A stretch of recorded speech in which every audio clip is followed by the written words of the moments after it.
The crimson alert klaxons echoed through the Unity Station's command center as Admiral Chen watched the holographic display with growing horror. 98 million souls, gone in less than 6 hours. "Confirm the casualty reports from New Geneva," she ordered, her voice steady despite the tremor in her hands. Lieutenant Morrison's face was pale as he read from his console. "Confirmed, Admiral. The Zephyrian fleet used some kind of biological weapon. The entire colony. Everyone's dead. Children, civilians, everyone." The silence in the command center was deafening. New Geneva had been humanity's crown jewel in the Outer Rim, a peaceful agricultural world home to families who had never known war. The Zephyrians had struck without warning, without any attempt at negotiation. Admiral Chen had served in 3 different conflicts across her 40-year career, but nothing had prepared her for this moment. The Zephyrian Consortium had always been aggressive, but they had followed the Galactic warfare conventions. This was different. This was genocide. "Sir, incoming transmission from Earth Command," Communications Officer Park announced. The massive screen flickered to life, revealing the weathered face of General Harrison, head of Earth's military forces. Behind him, Chen could see the familiar blue marble of humanity's homeworld, spinning slowly in space. "Admiral Chen," Harrison's voice was grim. "I assume you've seen the reports from New Geneva." "Yes, sir. What are our orders?"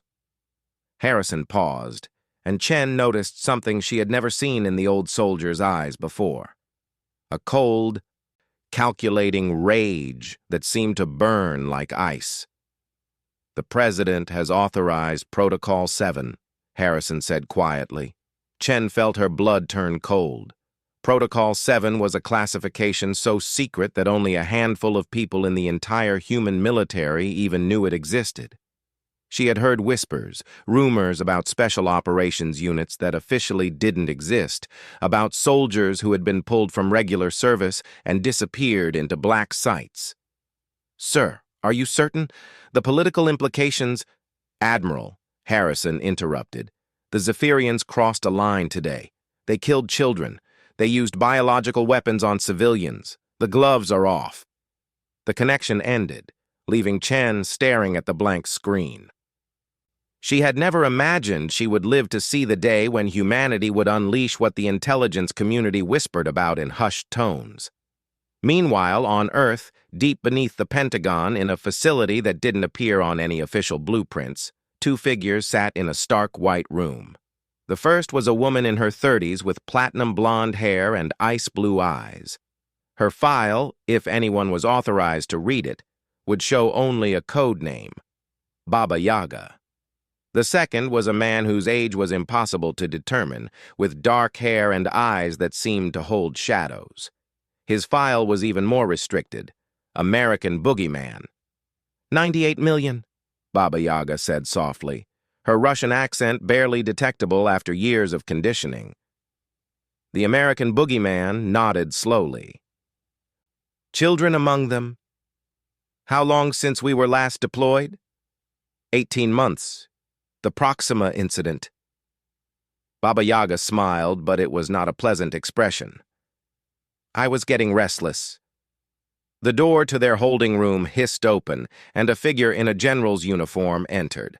General Martinez was one of the few people on Earth who knew the true identities and capabilities of the 2 individuals sitting before him. "You've been activated," Martinez said without preamble. "The President himself signed the order. You have full authorization under Protocol 7. The American Boogeyman leaned forward slightly. "Target? The entire Zephyrian military command structure. We want them to understand that there are consequences for what they've done." Baba Yaga's fingers drummed silently on the table. "Rules of engagement?" Martinez's expression was stone. "There are no rules. Make them remember why humanity earned its reputation in the first place." The 2 operatives exchanged a look. They had been created by humanity's darkest programs, forged in conflicts that the public would never hear about, trained to be something that walked the line between human and nightmare. Transportation? The American Boogeyman asked. The stealth ship Wraith is being prepped.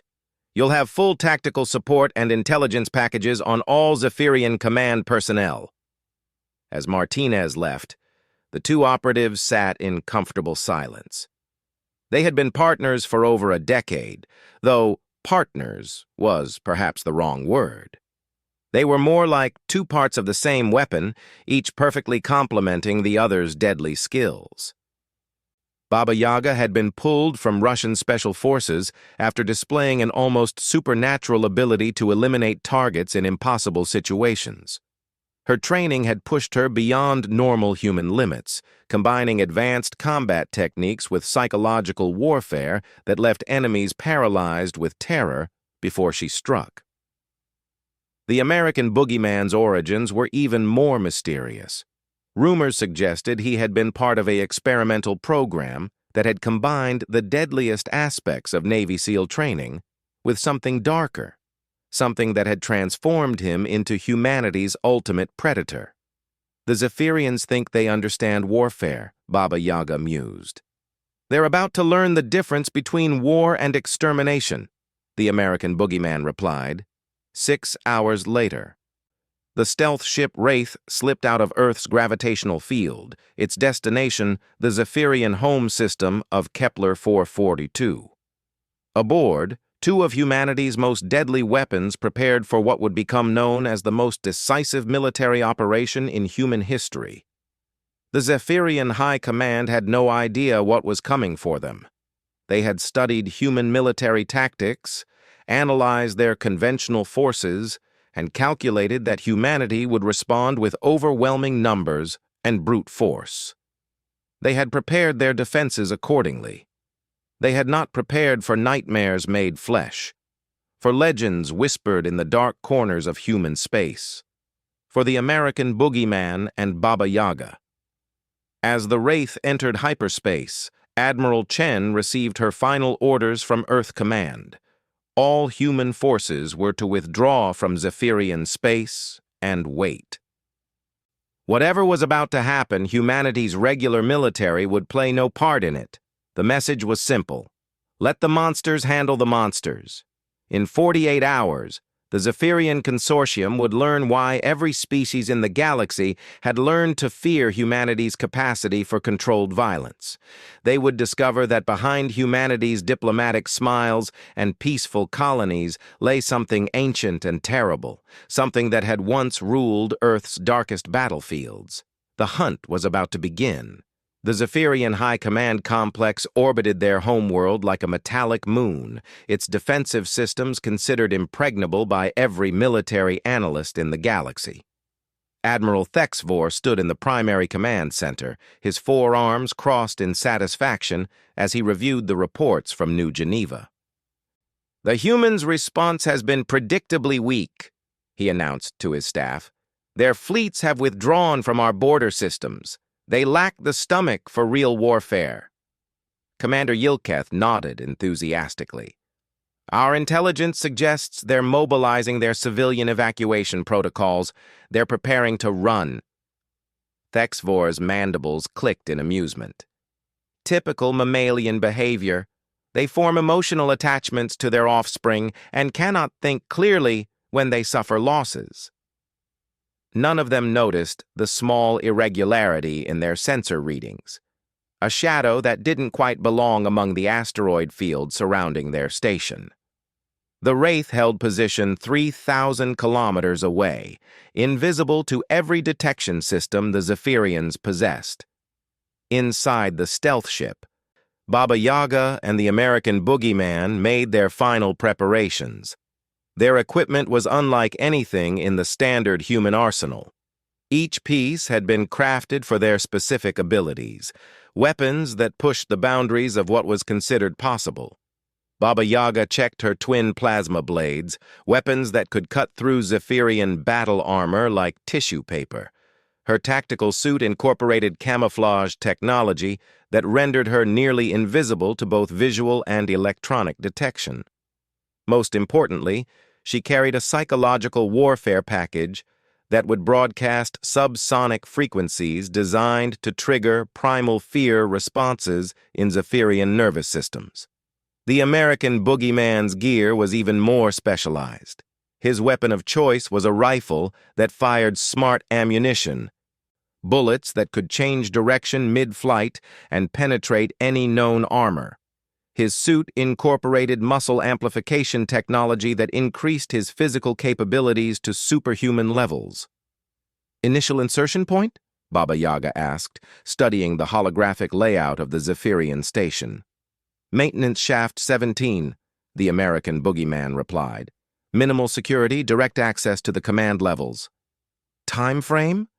40 minutes for complete elimination of command structure, another 20 for cleanup." Their pilot, a woman known only as Ghost, turned from her console. "You'll have exactly 63 minutes before their backup systems detect the intrusion. After that, this whole sector will be crawling with Zephyrian reinforcements." Baba Yaga smiled coldly.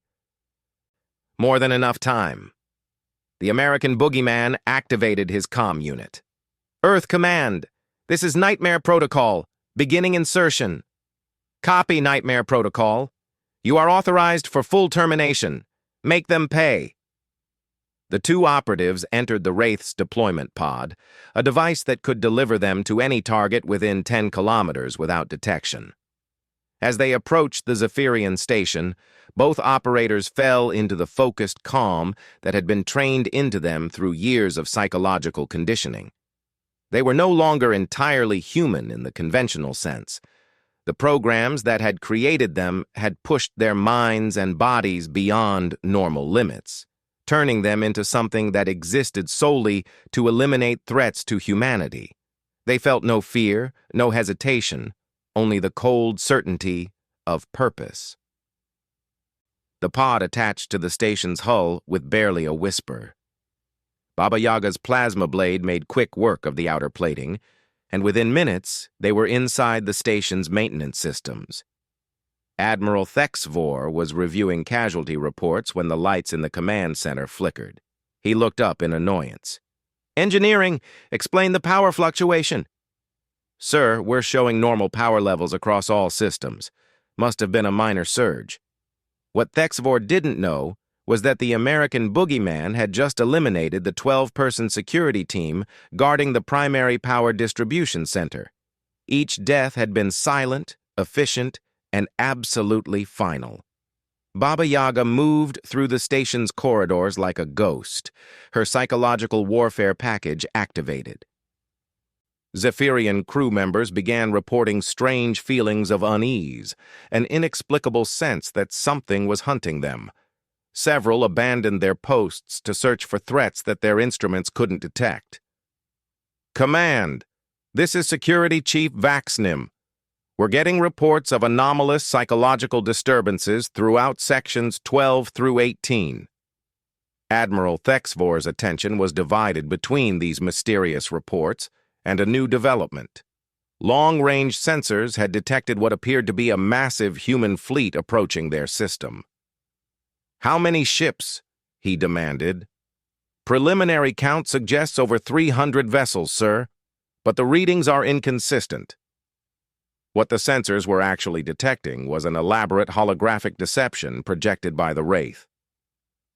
The apparent fleet was nothing more than sophisticated illusions designed to keep the Zephyrians focused on external threats, while two nightmares stalked through their most secure facility. The American Boogeyman reached the secondary command center first. 7 senior officers were coordinating defensive preparations when the lights went out. Emergency lighting activated 3 seconds later, illuminating a scene that would have horrified even experienced soldiers. The Boogeyman moved through them like death personified, his enhanced reflexes allowing him to eliminate multiple targets simultaneously. His smart ammunition found weak points in their armor with computer-guided precision. Within 30 seconds, 7 of the Zephyrian military's most experienced commanders were dead. Meanwhile, Baba Yaga had reached the communications center. The 12 technicians responsible for coordinating the Zephyrian fleet's movements never had a chance to send a distress signal. Her plasma blades moved in a deadly dance, and her psychological warfare package had them paralyzed with terror before she even reached them. Admiral Thexvor was beginning to understand that something was terribly wrong when his communication systems went offline. "Security! Report to the communication center immediately!" There was no response. Unknown to Thexvor, his security chief was already dead, along with most of his senior staff. "Sir," one of his remaining officers called out, "we're losing contact with multiple sections of the station." The American Boogeyman and Baba Yaga moved through the station with mechanical precision, eliminating every officer above the rank of lieutenant. They avoided the common crew members, focusing only on those responsible for military decisions. This wasn't random slaughter. It was surgical removal of the Zephyrian military's leadership. When they finally reached the primary command center, Admiral Thexvor found himself facing two figures that seemed to step out of his species' darkest nightmares. Both humans moved with impossible grace, their weapons held with casual confidence. "You're the ones responsible for New Geneva," Baba Yaga said, her voice carrying harmonics that made every Zephyrian in the room freeze in instinctive terror. Thexvor tried to reach for his sidearm, but the American Boogeyman was faster than thought. The Admiral's weapon was in the human's hand before Thexvor realized he had moved. 98 million civilians, the American Boogeyman said quietly, including children.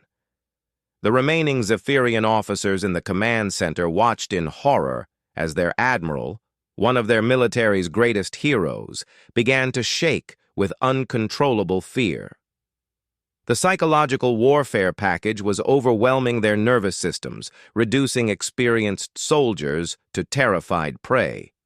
"We want you to deliver a message to your government," Baba Yaga continued. "Humanity is withdrawing from this sector. We're leaving you alone." Admiral Thexvor managed to find his voice. You can't threaten us. We have the strongest military in this region."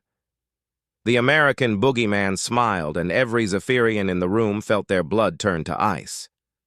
"Had," he corrected. "You had the strongest military in this region." Through the command center's viewing ports, they could see explosions erupting across the station as the two operatives planted charges eliminated secondary command structures and communication arrays. "Your entire command staff is dead," Baba Yaga explained calmly. "Your military communications network has been destroyed. Your fleet commanders have no orders, no coordination, no leadership." "This is impossible," Thexvor whispered.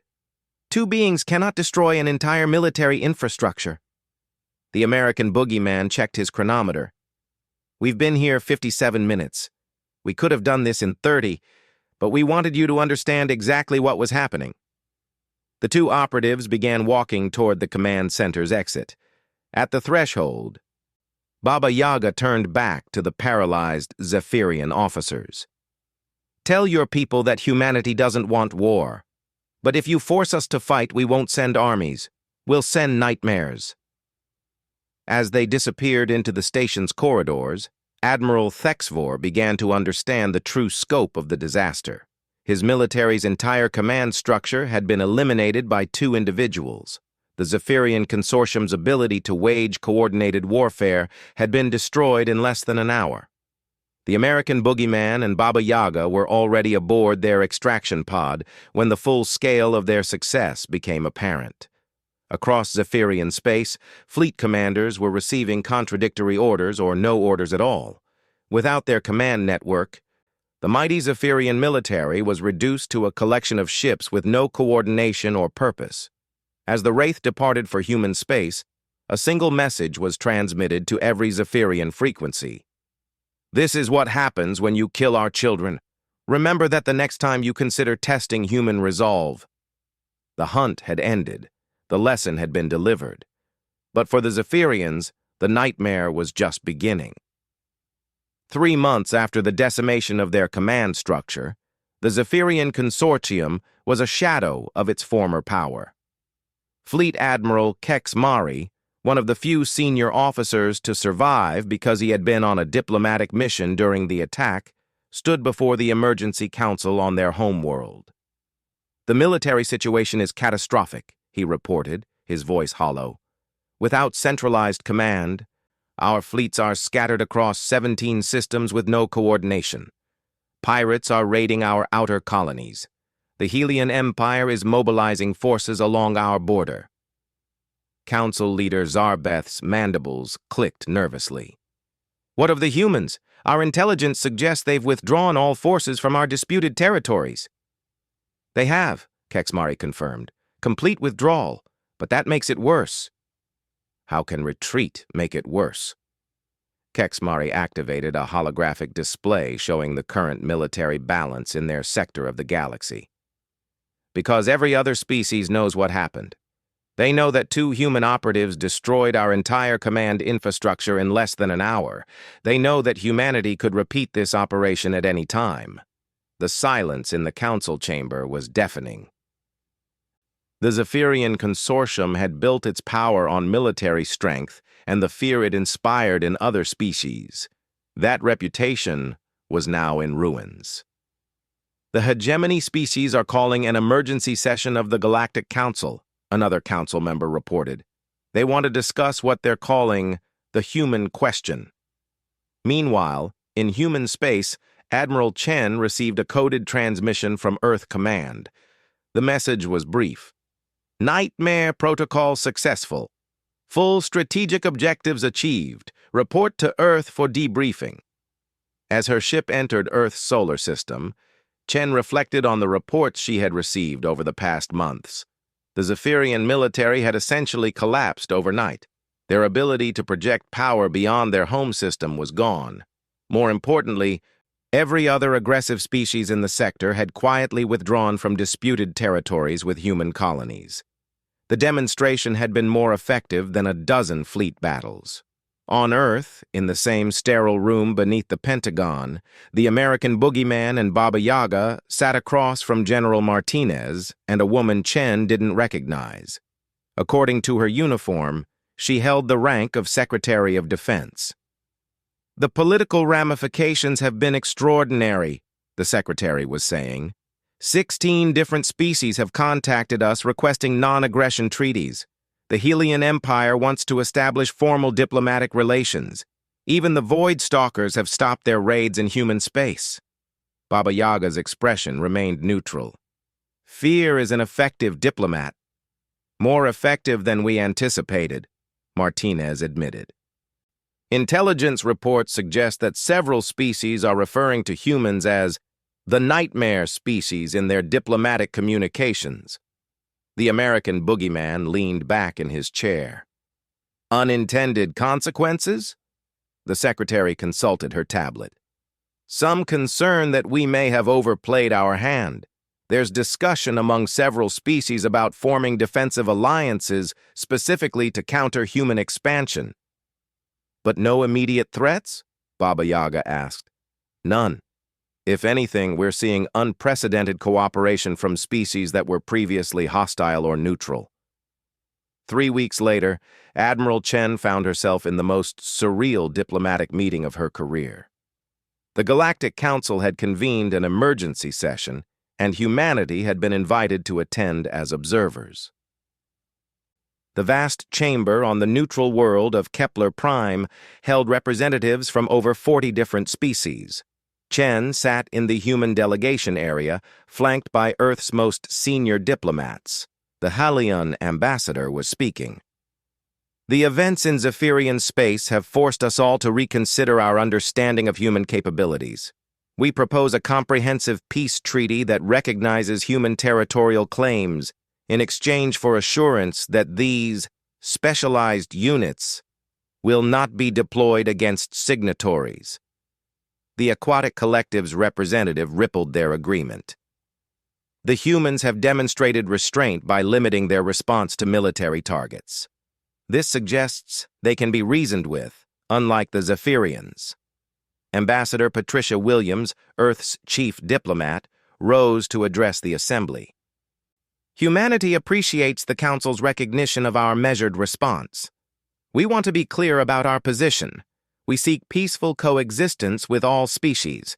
However, the targeting of human civilians, particularly children, will result in decisive military action. The Zephyrian representative, a young officer who had survived the collapse, stood with obvious reluctance. The consortium formally requests a ceasefire and offers full reparations for the New Geneva incident. Accepted, Williams replied immediately. We consider the matter closed. The speed of the acceptance surprised many in the chamber. Several species had expected humanity to demand further concessions or territory. Ambassador Williams continued. However, we want all species represented here to understand something important. The operatives who conducted the action against Zephyrian Command were not an aberration. They represent a capability that humanity maintains for extreme circumstances. The chamber fell silent. Williams had just confirmed what many had suspected. The American Boogeyman and Baba Yaga were not unique individuals, but examples of a larger program. After the session, Chen found herself in private discussion with several alien diplomats. Their questions were remarkably similar. How many of these enhanced operatives does humanity possess? What are their full capabilities? Are there other specialized units? Chen provided the answers she had been authorized to give. That information is classified, but I can tell you that humanity takes the protection of its civilians very seriously. 6 months after the Zephyrian incident, the galactic political landscape had fundamentally changed. The human sphere of influence had expanded not through conquest, but through what political scientists would later call reputation projection. Species that had never formally recognized human territorial claims suddenly found themselves signing trade agreements that implicitly acknowledged human sovereignty over disputed systems. Pirate activities in human space dropped to nearly zero. 3 different species requested human assistance with their own security problems. In their debriefing room, the American Boogeyman and Baba Yaga reviewed mission reports from around human space. The Andromedan rebels want us to eliminate their planetary governor, Baba Yaga noted. Declined. Obviously, we don't work for foreign governments. The American Boogeyman nodded. The Crystalline Hive offered territorial concessions for protection against the swarm. Also declined? Yes, but we suggested they contact the regular diplomatic corps. General Martinez entered with their latest assignment briefing. We have a situation developing in the Vega system. The Insectoid Collective has been testing our outer defenses. Both operatives looked up with interest. Rules of engagement? Baba Yaga asked. Demonstrative. No permanent damage to their species' capability, but we want them to understand the consequences of continued provocation. The American Boogeyman smiled. A teaching exercise. Precisely. You'll have 48 hours to deliver the lesson before our regular forces arrive for diplomatic discussions. As they prepared for their next mission, both operatives reflected on how dramatically the galaxy had changed. The old patterns of territorial expansion through military conquest were giving way to something more complex. Humanity had demonstrated that it could project power in ways that traditional military thinking couldn't counter. Admiral Chen, now promoted to head of human strategic operations, often wondered if they had created something entirely new in galactic politics. The threat of overwhelming conventional force had been replaced by the fear of surgical, unstoppable precision. The Zephyrian incident had taught the galaxy an important lesson.